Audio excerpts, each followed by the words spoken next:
Walter के कत्ल के इल्जाम में उम्र कैद की सजा सुनाता है और सजा के बाद उसे एक ऐसी जेल में भेजा जाता है जहाँ से आज तक कभी कोई कैदी भाग नहीं सका। इस जेल का नाम होता है शॉशैंक रिडेम्पशन। इस जेल में ऐसे ऐसे कैदी होते हैं जिन्होंने अपनी पूरी जिंदगी इसी जेल में बिता दी है। जब वो इस जेल में आए थे तो बाहर की जिंदगी अलग थी और अब बाहर की दुनिया पूरी तरह से बदल चुकी है। साथ ही यहाँ पर कायदे और कानून बहुत सख्त होते हैं। अगर कोई गलती करता है या जेल से भागने की कोशिश करता है तो उसे मार मार के अधमरा कर दिया जाता है। एंडी बहुत दिनों तक किसी से कोई बात नहीं करता। एक दिन वो यहाँ पर एक कैदी से मिलता है जिसका नाम होता है रेड। रेड इस जेल में बाहर से किसी भी तरह की चीज को मुहैया करवा सकता है। उसे इस जेल में पूरे 20 साल हो चुके हैं। एंडी रेड से कहता है कि उसे एक हथौड़ी और एक एक्ट्रेस का बहुत बड़ा पोस्टर चाहिए।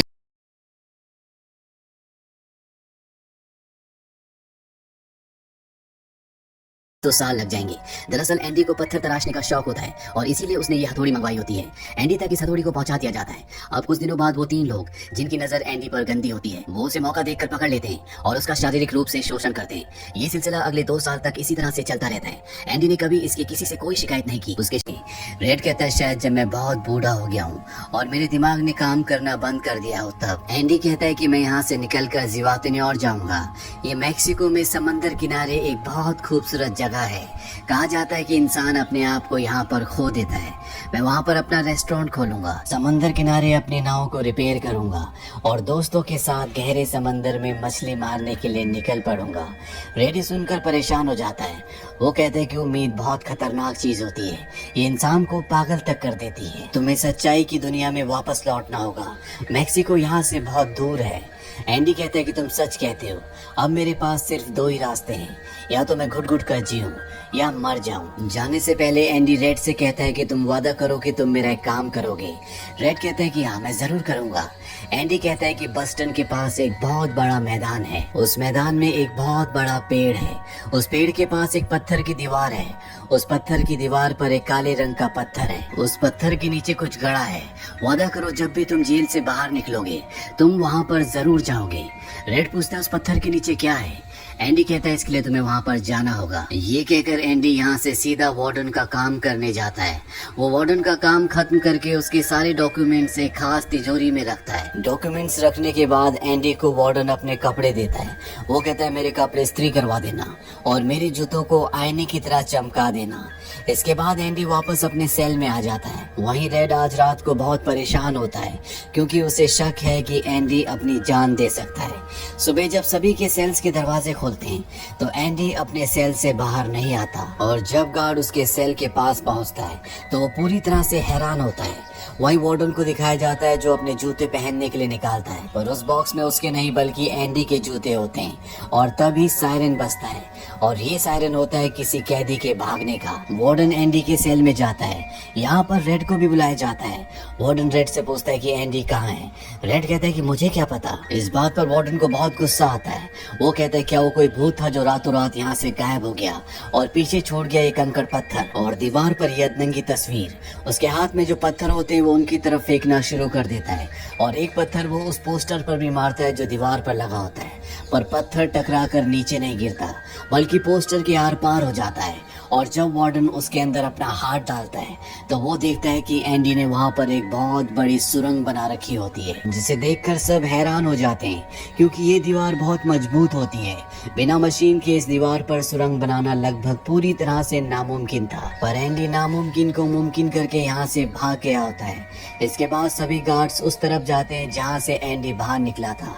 वहाँ पर उन्हें एंडी के पुराने कपड़े, एक साबुन, एक कंघी और वो हथौड़ी जो आज से 20 साल पहले एंडी ने रेड से मंगवाई थी वो मिलती है। ये वही हथौड़ी होती है जिससे पिछले 20 सालों से एंडी जेल में अपनी सेल की दीवार पर सुरंग बना रहा था। साथ ही दीवार से जो भी मिट्टी निकलती थी वो उसे अपनी जेब में रखकर ग्राउंड में बिखेर देता था।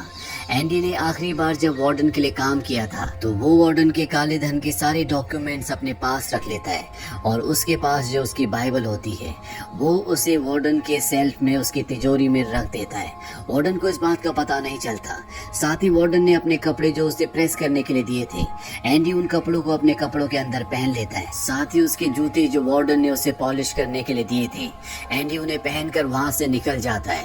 रात को जैसी सारी लाइट्स बंद होती है एंडी उस सुरंग से बाहर निकलता है। इसके बाद वो एक गटर का पाइप तोड़ता है और उस गटर के पाइप में रेंगता हुआ वो उस जेल से जहाँ से आज तक कोई भी कैदी नहीं भागा वहाँ से भाग जाता है। हालांकि एंडी जिस गटर के पाइप से रेंगता हुआ बाहर निकला था वो 2 फुटबॉल ग्राउंड के बराबर लंबा था।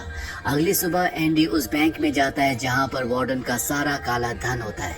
ये धन एक ऐसे आदमी के नाम पर होता है जो इस दुनिया में है ही नहीं। दरअसल एंडी जेल से उस आदमी के सिग्नेचर करता था। साथ ही एंडी के पास उस आदमी के नाम के सारे डॉक्यूमेंट्स भी होते हैं। इसीलिए एंडी बैंक्स में जाकर सारे पैसे निकाल लेता है और ये पैसे होते हैं 2.95 मिलियंस। यानी कि एंडी न सिर्फ आजाद हो गया है बल्कि वो बहुत अमीर भी है।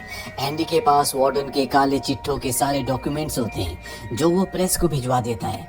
अगली सुबह ये खबर अखबार में छप जाती है और जब वार्डन तिजोरी खोल कर देखता है तो उसमें उसके डॉक्यूमेंट्स नहीं बल्कि बाइबल होती है। बाइबल के पहले पेज पर एंडी ने लिखा होता है कि तुमने सही कहा था, मुक्ति इसी में है। और जब वार्डन पेज पलटता है तो वो देखता है कि वहाँ पर हथौड़ी का एक निशान होता है। दरअसल एंडी ने पेज को हथौड़ी की शेप में काट कर एक सांचा बनाया होता है जिसके अंदर वो अपनी हथौड़ी छुपाया करता था। और आज से 20 साल पहले जब वार्डन पहली बार एंडी की सेल में गया था और उसने एंडी की बाइबल उसके हाथ से लेकर वापस उसे लौटाई थी, उस वक्त भी वो हथौड़ी इसी बाइबल के अंदर थी। अब वार्डन का पूरा चिट्ठा खुल चुका है।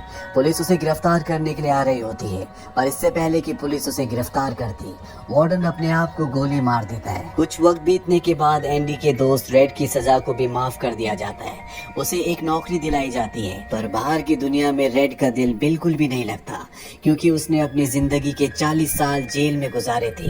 रेड भी उसी कमरे में रहता है जहाँ पर लाइब्रेरियन ब्रूक्स रहा करता था और रेड भी अपनी जान देना चाहता है पर तभी उसे अपना वो वादा याद आता है जो उसने एंडी से किया था और वो उस बड़े घास के मैदान में जाता है जहाँ पर एक बहुत बड़ा पेड़ होता है। साथ ही पत्थरों की दीवार भी होती है। उस दीवार पर एक काला पत्थर होता है और जब वो उस पत्थर को उठाता है तो उसके नीचे एक बॉक्स होता है। उस बॉक्स के अंदर कुछ पैसे और एक लेटर होता है। ये लेटर एंडी का होता है। उस लेटर में लिखा होता है तुम्हें उस जगह का नाम याद है जो मैंने तुम्हें जेल में बताई थी। तभी रेड कहता है ज़िवातन्योर। वो कहते हैं कि तुम उस जगह पर आ जाओ, मैं तुम्हारा इंतजार कर रहा हूँ। इसके आगे एंडी ने लिखा होता है कि उम्मीद अच्छी चीज होती है बल्कि सभी अच्छी चीजों में सबसे अच्छी और अच्छी चीज कभी नहीं मरती। इसके बाद एंडी उस जगह पहुंच जाता है और जब वो समंदर किनारे जाता है तो वो देखता है कि एंडी नाव में बैठकर अपनी नाव ठीक कर रहा होता है। ये जगह, ये सब कुछ एंडी का वो सपना होता है जो उसने जेल में रेड से शेयर किया था।